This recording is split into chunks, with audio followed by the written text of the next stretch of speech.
Estamos em João, no capítulo 3, só para a gente refrescar a memória. No capítulo 1, nós temos o chamado prólogo, quando João, teologicamente, nos explica sobre Jesus ser o verbo encarnado de Deus, que pré-existia e que é a origem de tudo e agora estava entre nós. Depois ele fala sobre João Batista, que vem dizendo que ele é o Cordeiro de Deus, de quem é o verbo, quem é o Cordeiro.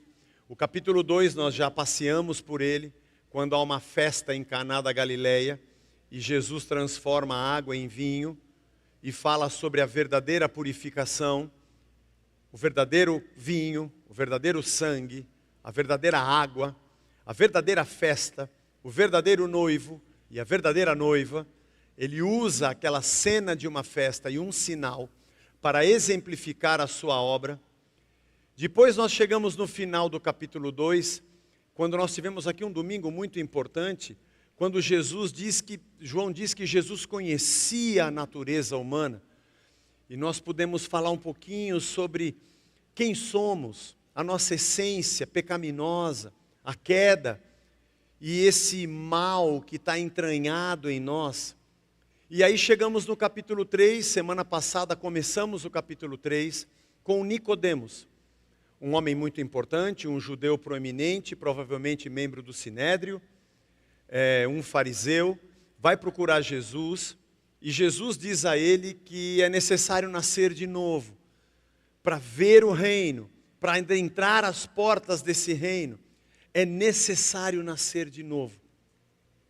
Falamos sobre isso ontem, e o texto de hoje é continuação do que João vinha nos dizendo nesse encontro de Jesus e Nicodemos, porque ele encerra o trecho da semana passada, dizendo que como Moisés levantou a serpente no deserto, falamos aqui de Deuteronômio, do que havia acontecido após a morte de Arão, que ele levantou a serpente e todos aqueles que olhassem para a serpente seriam curados do veneno da serpente que os havia picado no deserto. E ali Jesus faz esse paralelo de que ele é aquele que de verdade será levantado na cruz, e todo aquele que olhasse teria vida. E aí vem o verso 16, que é o primeiro do trecho de hoje, continuação. Porque Deus amou o mundo de tal maneira que deu o seu Filho unigênito, para que todo o que nele crê não pereça, mas tenha a vida eterna. Porque Deus enviou o seu Filho ao mundo, não para que condenasse o mundo, mas para que o mundo fosse salvo por ele. Não para condenar, mas para salvar. Quem nele crê não é condenado, mas o que não crê já está condenado, porque não crê no nome do unigênito Filho de Deus. E a condenação é esta: a luz veio ao mundo, mas os homens amaram mais as trevas do que a luz, porque as suas obras eram más. Pois todo aquele que pratica o mal detesta a luz, e não se aproxima da luz, para que suas obras não sejam reprovadas. Quem pratica a verdade se aproxima da luz, para que as suas obras sejam manifestas, porque são feitas em Deus. Senhor, nos abençoa, que a Tua palavra fale o nosso coração, nos edifique, e sejamos mais uma vez alimentados no Teu Evangelho. Em nome de Jesus. Amém. Amém. Você já deve ter tido a experiência na vida de ter se arrependido. Quem nunca? Atitudes, decisões, caminhos que a gente escolhe, coisas que a gente diz e depois não dá para segurar a palavra, ela já foi. Outras que a gente pensa.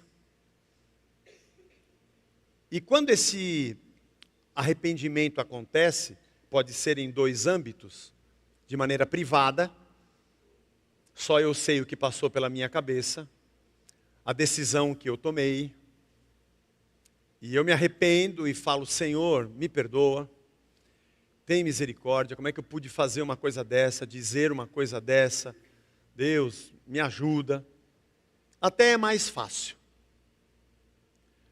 Mas ao longo da vida, nós vamos acumulando uma trilha, assim, um rastro de boas e más decisões, de acertos e de erros. A nossa memória, quanto mais a gente vive, mais ela está cheia dessas encruzilhadas que a gente tem que decidir e nem sempre a gente decide bem. E há momentos em que o âmbito é público e não privado, em que nossas palavras, atitudes ou decisões ferem e machucam alguém. E o nosso arrependimento e a nossa decisão de nos arrependermos é pública. E seja na sua casa, com seus filhos, esposa, trabalho, igreja, comunidade, quando todo mundo diz, Zé, você, e o Zé, desculpa, errei, me perdoem. E quando o âmbito é público, tem duas hipóteses. A coisa é simples, e você pede perdão e a coisa conserta. Às vezes a coisa é complicada. Você pede perdão, até te perdoam, mas não dá mais para voltar atrás. E você carrega consequências. Nós temos isso como algo muito comum na nossa vida, porque nós somos pessoas imperfeitas. A finitude, a imperfeição fazem parte da nossa essência. Jesus conhecia a natureza humana, foi o que nós estudamos há 2, 3 domingos atrás. O mal está entranhado em nós, faz parte da gente. Não precisamos fazer curso para sermos invejosos. Ninguém nunca nos ensinou a ter inveja. Vem aqui que eu vou te ensinar. A ter ódio, a ter inveja, a maldizer alguém. Vou te ensinar a tramar alguma coisa má contra alguém. Vou te ensinar a mentir. Vem aqui que eu vou te ensinar a esconder os seus erros. O pecado é um estado existencial no qual nos encontramos. E esse reconhecimento é fundamental na fé cristã. Não existe de verdade alguém que diz, sou um cristão, se não reconhecer que é um pecador, por natureza. E é por isso também que entre os cristãos não tem lógica existir alguém orgulhoso. Mesmo que tenha mais dinheiro, que possua um cargo melhor, não tem a ver com isso, porque diante de Deus nós somos todos pecadores. E não dá para levantar muito a bola, tem que baixar a bola. Mesmo no âmbito da igreja, o fulano tem o dom, aquele, é dádiva de Deus, todos nós somos pecadores. O cristão é o primeiro a reconhecer que ele nada é, que ele é carente da graça e que ele precisa do amor de Deus e da palavra e do ensino todos os dias. Mas também o cristão é aquele que não se sente também um coitado do nada. Mesmo que ele não tenha dinheiro, nem posses, nem um bom emprego. Ele é um filho de Deus. Humilhação e orgulho são dois extremos que não fazem parte da vida cristã. Porque aquele que acha que pode se apoiar na sua facilidade, riqueza ou condição humana, rapidamente se coloca em humildade porque depende de Deus. Mas mesmo aquele que olha para a sua condição humana ou para a sua falta, ele vai ser alguém que se sente abençoado pela graça de Deus.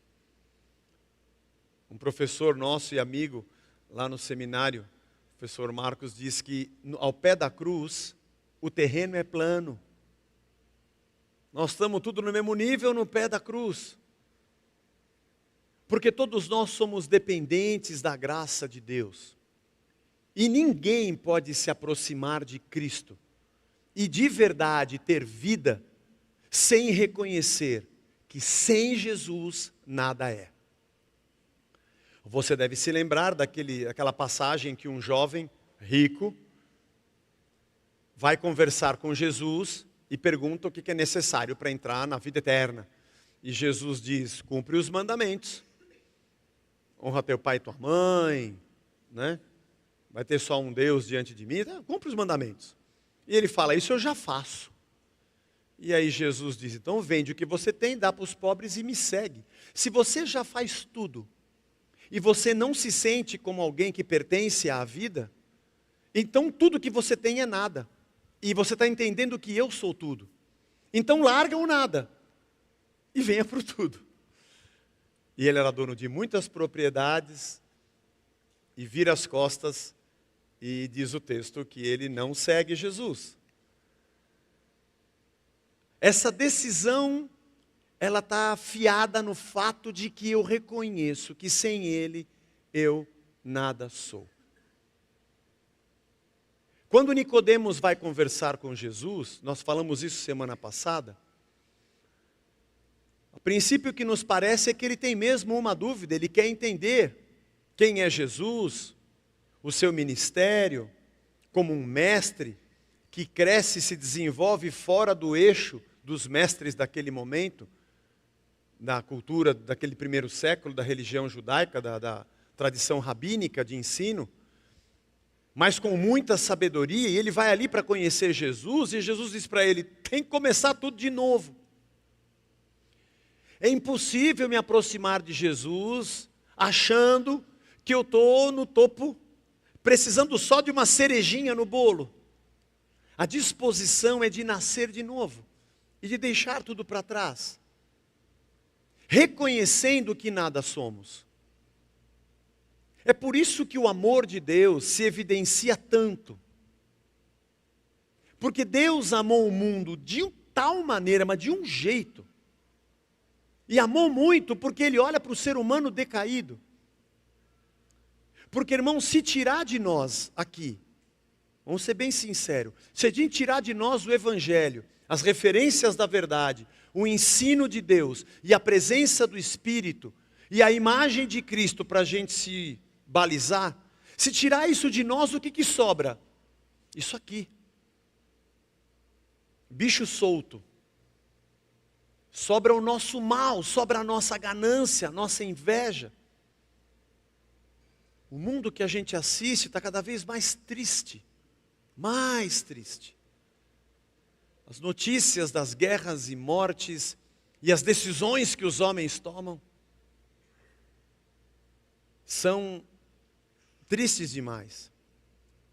Essa semana eu estava conversando com um amigo dizendo, parece que aqueles que estão no topo das decisões do mundo, que tomam decisões que podem mudar a vida de milhões de pessoas, tomam decisões por picuinhas. Nós estamos nas mãos de gente que tem a imbecilidade como padrão. E que não se atentam para isso, sem um pingo de temor. Que podem fazer uma guerra e se morrerem 100, 200 mil ou 10 mil, dane-se. Porque do topo do meu bunker, onde eu não sou atingido, eu aperto o botão a hora que eu quiser.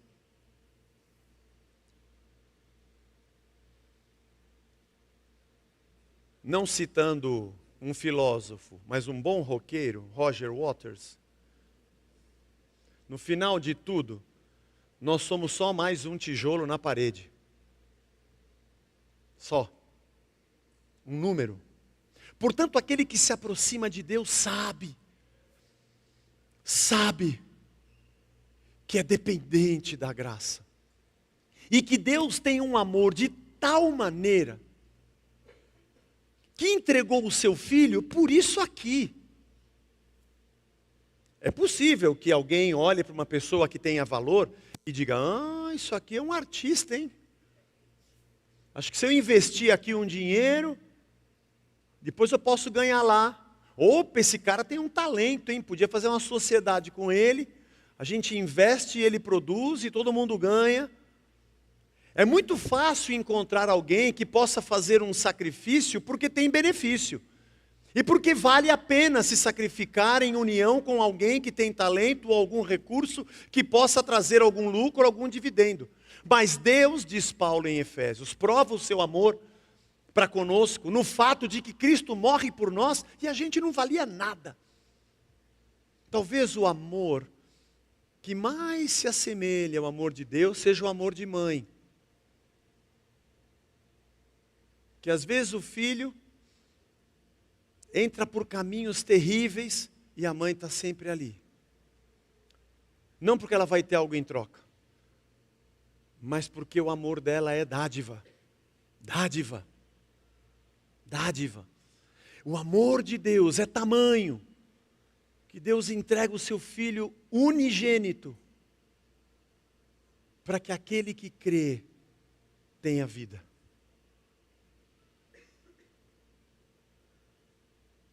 Lutero dizia que esse versículo era o mini evangelho.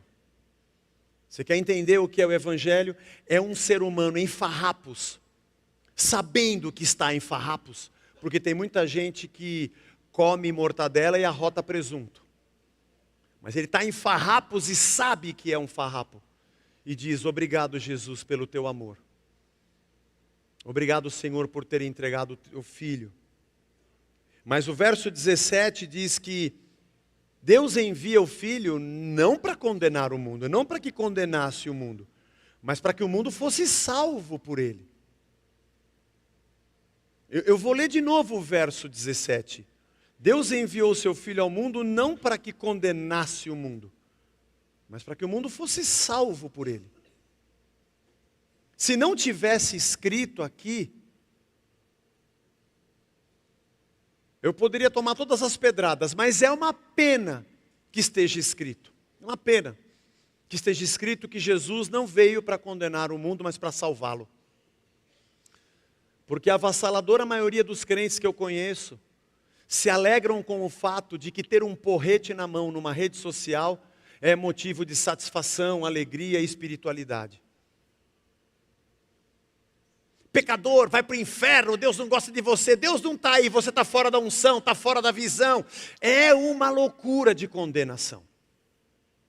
É o taco de beisebol na mão, a bala em nome de Jesus, eu te mato em nome de Jesus. Mas Deus não veio para condenar? Então, irmão, me perdoe, eu só estou lendo o que está aqui no versículo 17, eu não quero atrapalhar o seu culto de domingo, eu não queria atrapalhar a sua fé, nem a sua jornada evangélica, mas aqui na minha versão, Nova Almeida atualizada, está escrito: porque Deus enviou o seu Filho ao mundo, não para que condenasse o mundo, mas para que o mundo fosse salvo por ele. Só que o texto continua falando de condenação. Fala que não veio para condenar. E agora no versículo seguinte fala que vai condenar. Quem nele crê não é condenado. Mas o que não crê já está condenado, porque não crê no nome do unigênito Filho de Deus. Não crê no nome do unigênito Filho de Deus. O nome dele é Christos, o Cristo, o Messias, o ungido. E Jesus, Yoshua, significa Yahvé, é salvação. Quem não entende que é um farrapo de um Salvador, não entendeu nada. Já está condenado. E Jesus não veio nem para condenar. Mas como é que eu sou condenado se ele não veio para condenar? Aí o texto no versículo seguinte diz que a condenação é essa aqui, ó. A condenação é que a salvação chegou. Sabe qual é a condenação? É que ele não veio condenar. Essa é a condenação. Ele veio salvar. E aí você se condenou. Porque diz o texto, a condenação é essa: a luz veio ao mundo, mas os homens amaram mais as trevas do que a luz, porque as suas obras eram más. É doido isso? Eu vim para salvar. Eu não sei quantos aqui são fãs de Tom Hanks, eu sou. Se tem um filme do Tom Hanks, eu não quero nem saber o tema, eu vou assistir porque deve ser bom. É muito difícil o Tom Hanks fazer filme ruim. Todo filme dele é engraçado, é bom, é sempre legal. Mas tem um deles que é clássico, Prenda-me se for capaz, você deve ter visto, eu vou dar o spoiler, se você não viu, você merece o spoiler, faz 20 anos que saiu esse filme, você não vai ver mais mesmo. Então, você nunca viu isso aqui, é tipo assim, você não viu Vila Sésamo, você não sabe quem é o Pica-Pau, você nunca viu o desenho da Mônica, né? Você anda para trás, não anda para frente. Então, vamos lá.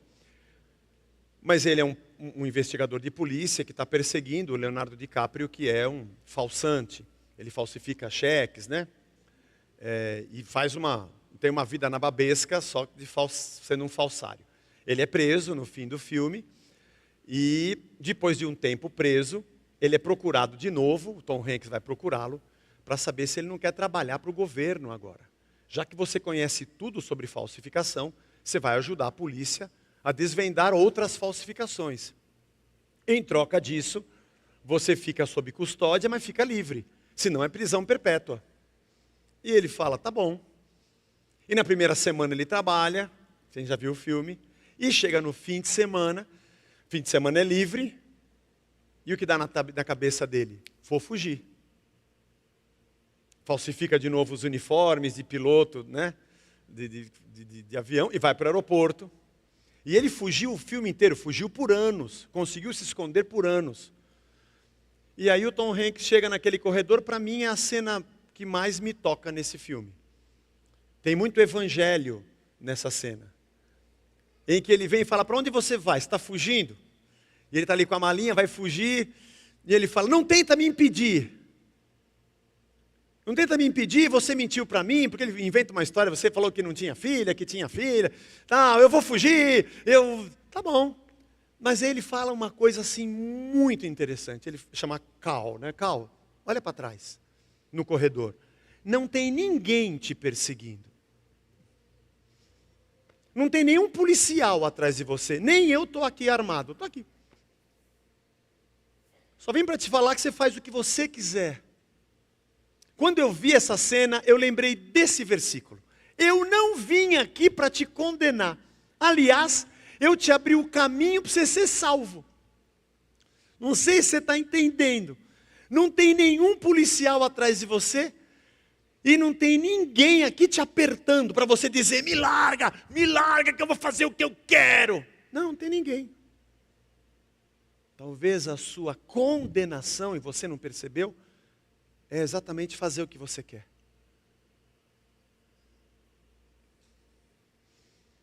Vai.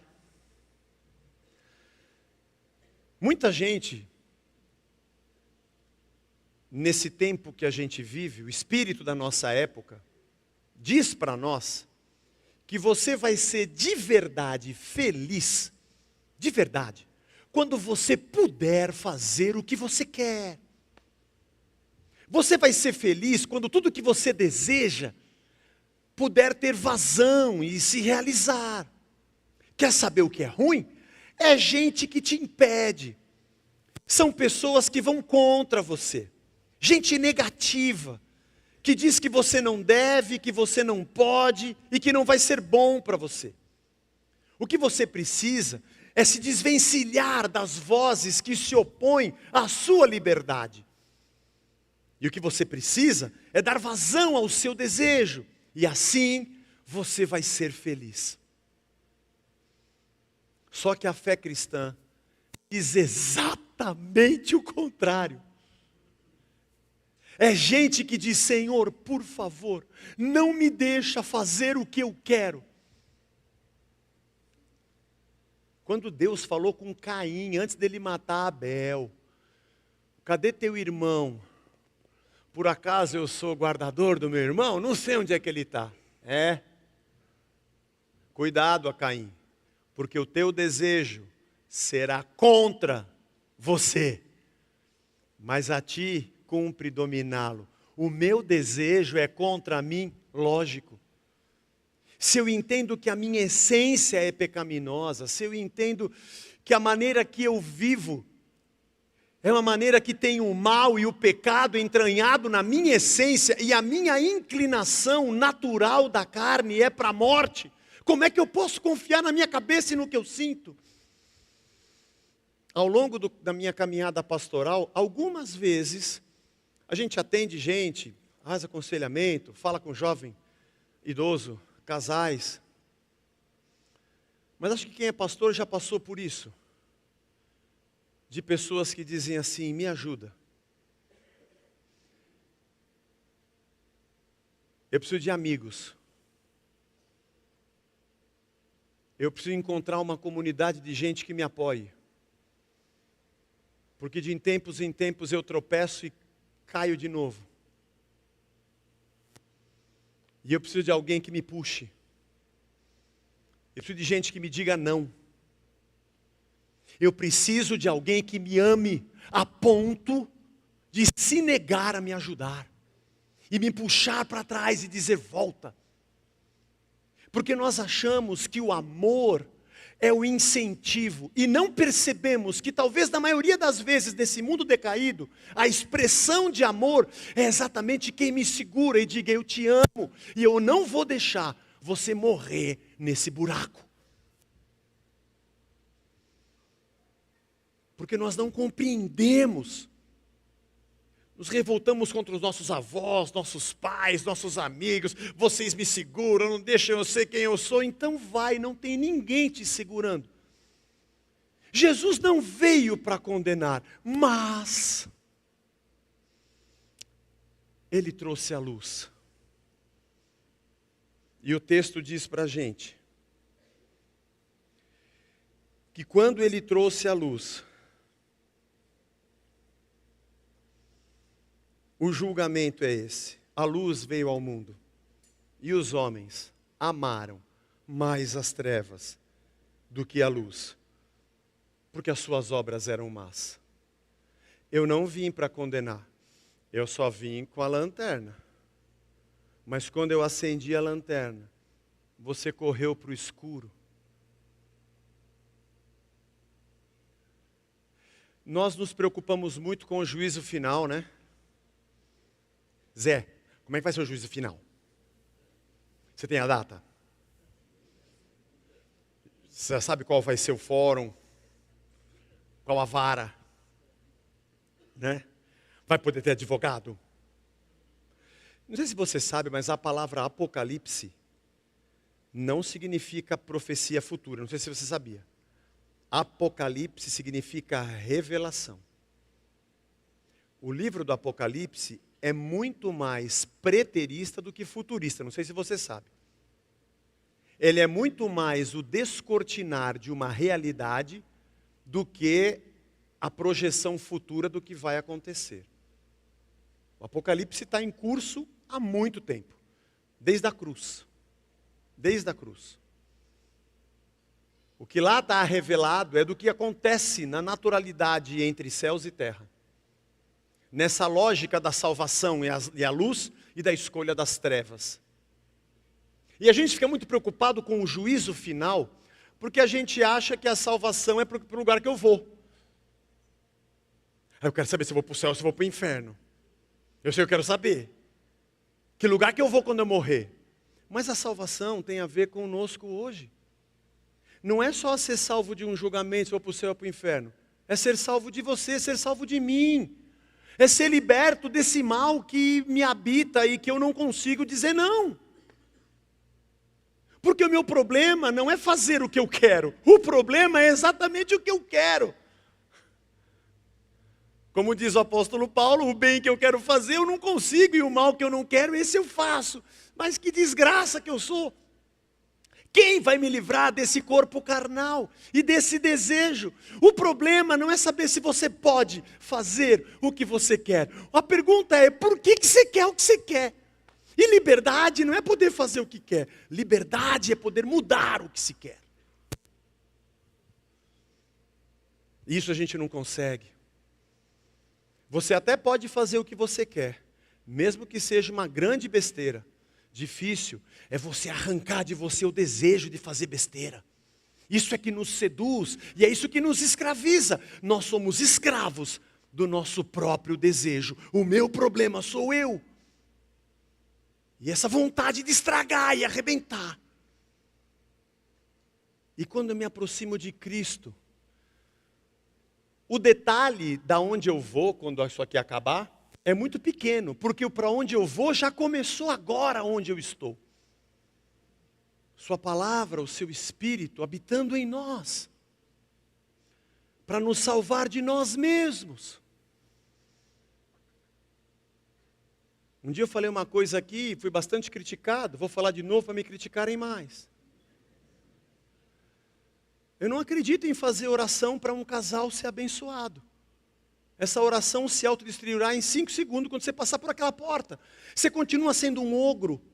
Você continua sendo mal educado. Ela continua sendo aquela ranheta que ninguém aguenta. Vocês não têm amor um pelo outro, não dialogam, não pedem perdão. Não entram em concordância, não pensam no próximo mais do que em si mesmo. Não tem um sacrifício de amor um pelo outro. Não há tolerância. Não há graça, não há perdão. Aí você quer vir aqui, eu coloco um óleo na tua cabeça e tudo muda. Ah, meu irmão, isso é muito bom para ganhar oferta, mas não resolve nada. Porque se não houver morte e novo nascimento, não há transformação de relações. Porque o problema não é a relação, o problema são os indivíduos. Indivíduos esfalfelados vão fazer uma relação esfalfelada. Agora a gente que anda de joelhos diante da cruz sempre vai encontrar um caminho de reconciliação. Porque ali tem corações arrependidos. Eu não sei qual a pergunta que vem de lá para cá, mas a resposta é sempre a mesma, é evangelho. Quer saber a resposta? É evangelho. Morre aí, irmão. Nicodemos, morre e nasce de novo. Eu não vim para julgar. Não tem ninguém aqui te perseguindo. Mas quando acendeu a luz, você correu para o escuro. E aí você quer ir para a rede social e ficar dizendo quem vai para o inferno, quem vai para o céu, achando que você é passível de fazer julgamento. Ainda que a gente saiba o que é certo e errado, pecado e não pecado, tudo bem. E Jesus sabia muito bem, aliás, ele conhece a natureza humana. Se alguém pudesse vir com um taco de beisebol na mão para arrebentar todo mundo, era ele. Mas ele veio para dizer, ó, puf, a luz está aqui, ó. Eu não vim para condenar. Não se condenem. Olha para a luz. E depois ele diz, todo aquele que pratica o mal, aborrece a luz. Não se achega para a luz, a fim de não serem arguídas as suas obras. Tem gente que prefere mesmo ficar no escuro. Porque se acender aqui, vai pegar com a calça na mão. Não acende agora. Eu corro para as trevas. É um ambiente melhor para quem quer viver segundo o seu desejo e a sua vontade. Mas quem pratica a verdade aproxima-se da luz, a fim de que as suas obras sejam manifestas, porque são feitas em Deus. São feitas em Deus. Eu fiz algumas perguntas para mim mesmo no final do meu estudo essa semana. Quem é você, Zé? Pergunto a você, João, Maria, Francisco, Adelaide, quem é você?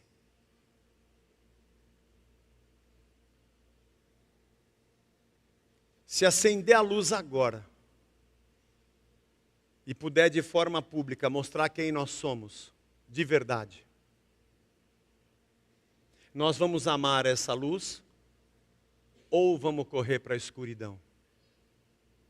Ou você acha que frequentar uma igreja a cada domingo, você está quite, tudo certo, bateu o cartão, no juízo final ele vai pegar o seu cartão de ponto, você foi todo domingo, hein? Entra para a glória eterna. Não vai. Pouco importa se você vem na igreja ou não vem na igreja, se você faz suas rezas. Isso aí qualquer um pode fazer. Que de verdade esse pequeno trecho de 5, 6 versículos está dizendo para nós, é que a coisa é mais dentro. É que quando a luz acende, nós precisamos nos envergonhar. E o que é pior, como cristãos, nós devemos amar a luz. Que ela nos cure, que ela nos queime, que ela nos salve, que ela nos ilumine, que ela nos revele, mas que ela nos leve para uma nova vida. Não preocupados para o lugar onde a gente vai, mas com quem de verdade nós somos. Será que nós queremos, outra pergunta que eu fiz, será que nós queremos mesmo andar na luz como novas criaturas? Nós gostaríamos mesmo de que o que somos e pensamos diante de Deus pudesse ser compartilhado com todos que nos seguem. Eu sei que nesse momento, e aconteceu comigo, deve estar acontecendo com você, estudando isso aqui, eu falei, eu não presto nem para subir lá e falar um negócio desse, porque eu sou o primeiro a tomar uma cacetada. Só cada um de nós sabemos as coisas que passam na nossa cabeça, no nosso coração. O ódio, a amargura, a vingança, a inveja, tantas outras coisas, tantos males. Mas é isso que nos faz de verdade amar a Deus. Como é que um Deus perfeito, um Senhor sem pecado, puro, além de morrer e se entregar por quem não vale nada, ainda fala, dá licença, posso morar com você? Aceita, se submete a habitar alguém tão imperfeito como eu e você. Isso aqui precisa fazer a gente cair de joelhos para dizer obrigado, Jesus. Muito obrigado, Senhor. Não era nem para eu estar aqui. A sua luz vem revelar de verdade quem eu sou. O Evangelho está revelando quem nós somos. Conhecer quem é Jesus nos faz conhecermos de verdade quem nós somos. Porque diante da luz aparece a nossa imperfeição. Ele veio para iluminar e veio para nos dar salvação. Não veio para condenar e não tem ninguém perseguindo. O problema não é o que ele veio fazer. O problema é o que eu estou fazendo com o que ele fez. De verdade revela o meu coração, convertido ou não. E textos como esse, manhãs como essa, ajudam a gente a se converter. E a falar, obrigado, Jesus. Eu hoje, de verdade, de novo, eu entrego meu coração nas tuas mãos e eu quero andar contigo. Me perdoa. O senhor sabe que eu não sou perfeito? Ele falou, eu sei. E eu quero te amar e quero te agradecer por tudo que o Senhor é na minha vida. Talvez assim, no nosso dia a dia, quando nós encontrarmos alguém do nosso lado, todo esfalfelado e arrebentado, cheio de pecado, ao invés da gente sacar o taco de beisebol, a gente diz, e aí, como é que você está? Eu não fui muito diferente de você e não estou muito diferente hoje. Mas eu sei um caminho. Eu sei um caminho. A luz brilhou. Não sei se você vai amar mais as trevas do que a luz. E não sei por que pessoas amam mais trevas do que luz. Não fico discutindo as predestinações, as predeterminações. Eu não sei por que alguns vão para a luz e outros vão para as trevas. Eu só estou te dizendo o que o texto está dizendo. Que tem gente que ama mais as trevas. Mas se eu fosse você, eu corria para a luz. Eu corria para a luz. Que o Senhor nos abençoe. Eu fiquei muito feliz ontem de ficar olhando, ficar vendo a galera. E eu perguntei para o pessoal nosso que faz o apoio, tinha bombeiro, tinha segurança, como é que foi o dia? Zé, não tivemos nenhuma intercorrência, nada. Não tivemos nada. Gente, todo mundo brincou, se divertiu, não teve nada. Falei, que legal isso. Deus nos abençoe a sermos gente comum, simples. Todo mundo aqui é pecador, todo mundo sabe, ninguém é perfeito. Mas a gente anda humildemente se consertando diante de Deus, nos reconciliando uns com os outros. Todo mundo aqui é irmão da mesma família, descendência do mesmo pai, que tem uma mesma herança, tem o mesmo sobrenome do Senhor. Vai todo mundo morar no mesmo lugar. E todo mundo está pronto para dizer, Senhor, me perdoa. Nossa vontade é sair condenando. Mas o amor sofre. E eu quero encerrar com isso. O amor existe para sofrer, porque amor é sacrifício. Amor é sacrifício. O amor se doa, o amor paga o preço. Aliás, em 1 Coríntios 13, diz que tudo sofre, tudo crê, tudo espera e tudo suporta. Por amor a gente espera. A gente está vendo alguém andar por um caminho e falar, mas se eu falar, vai dar zica. E a hora que ele bater a cabeça no muro, ele não vai querer dar o braço a torcer porque a gente brigou muito. Por amor eu sofro todo dia, mas eu ando junto, com a porta aberta. Porque se um dia ele bater a cabeça no muro, pode voltar. O pai do filho pródigo. A vizinhança. E aquele filho vagabundo, hein? Já deserdou ele? Faz um documento no cartório. Para que ele nunca tenha direito a nada que é seu. Ouvi dizer que ele está voltando, viu? Quer que a gente fique lá na esquina esperando para dar umas pedradas nele? Onde você está indo? Estou correndo ao encontro dele. Você está louco? Deixa ele entrar na aldeia que a gente apedreja, que era isso que era o comum. Só que ao invés de xingarem o filho, agora vão xingar o pai, né? Esse não tem nada na cabeça. Depois do filho fazer tudo o que ele fez, ele foi lá dar um anel, fazer um churrasco, colocar sapato novo e uma roupa nova. Esse é um otário. Ah, esse é o tonto. Ao invés de xingarem o filho, agora vão xingar o pai. E o pai recebe toda a dor no lugar do filho. Nós é que achamos que nós evangélicos somos aqueles que devemos ter na nossa mão o porrete para colocar todo mundo na linha. Enquanto o Filho de Deus colocou todos os fora da linha na sua mesa. A única coisa que Jesus queria saber é se você é torto porque você ama a tortura ou se você é torto porque você está querendo vencê-la. Porque se você amar as trevas, você mesmo se condenou. Mas se você quiser a luz, a gente anda com você.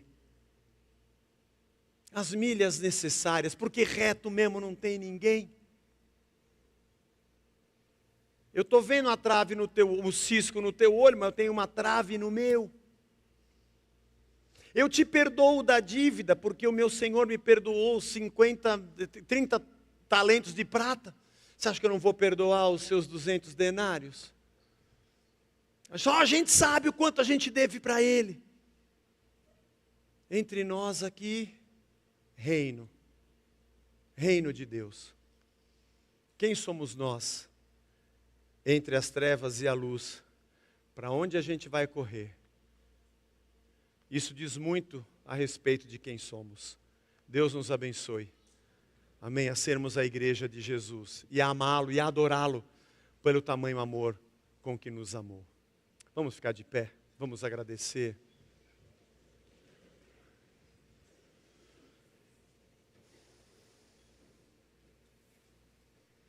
Senhor Jesus, obrigado pelo teu evangelho. Quando ele vem, não escapa um. Todos nós somos capturados pela tua verdade. Não dá para ficar indiferente à mensagem do teu evangelho. Ou é trevas, ou é luz. E a tua palavra acabou de nos dizer que a tua condenação, que o Senhor não veio para condenar, mas a condenação é gente que ama as trevas. Não, eles não foram jogados nas trevas, eles amam as trevas. O Senhor não os baniu para as trevas, eles quiseram as trevas. O Senhor não os condenou às trevas, eles abraçaram as trevas. Me ajuda, Senhor, e nos ajuda. Dentro de nós ainda tem muita coisa escura, obscura. Dentro de nós ainda tem muita coisa nas trevas. Essa nossa vida imperfeita, cheia de pecados, nos faz carregar dentro de nós muita escuridão. Vem com a tua luz. nos liberta de nós mesmos e nos perdoa, Senhor. A cada um de nós, nos ajuda, livra-nos de nós mesmos, salva-nos, Senhor. Mas obrigado pelo teu infinito amor, a ponto de entregar o teu único filho. Obrigado por tamanho amor, que a gente nunca vai entender, de sofrer por nós, sabendo que a gente ia dar com a cabeça na parede e nos recebendo de volta. Obrigado, Senhor. Obrigado, Senhor. Nós queremos te adorar, e a nossa vida é tua. Queremos viver contigo, edificar nossas famílias em ti. E obrigado por todas as vezes que o Senhor diz não. Obrigado, Senhor. Por todos os nãos da tua palavra. Obrigado, Senhor. Obrigado por todas as vezes que o Senhor nos ensina onde está a tua luz. Eu não quero ser largado à minha vontade, ao meu desejo, seria a minha morte. Guarda-nos. Enche-nos da tua paz, do teu evangelho, da presença do teu Espírito cada dia mais. Dá-nos a tua alegria, o prazer de andarmos contigo, a sermos a tua igreja, começando de dentro da nossa casa, da nossa vida contigo, Senhor, nossas relações no trabalho, aqui mesmo, a sermos gente de Cristo, para a tua glória, para a tua honra. Abençoa essa nossa semana, nos ajuda a refletir nessas coisas, que a gente possa voltar aqui no domingo para de novo juntos celebrarmos, te adorarmos, aprendermos com a tua palavra e sermos luz e sal no mundo que a gente está. E que a verdadeira alegria, que é a vida que o Senhor nos dá, nos acompanhe e nos ilumine todos os dias da nossa vida. E o Senhor seja glorificado, em nome de Jesus. Amém. Amém. Deus nos abençoe, irmãos. Dê um abraço no seu irmão.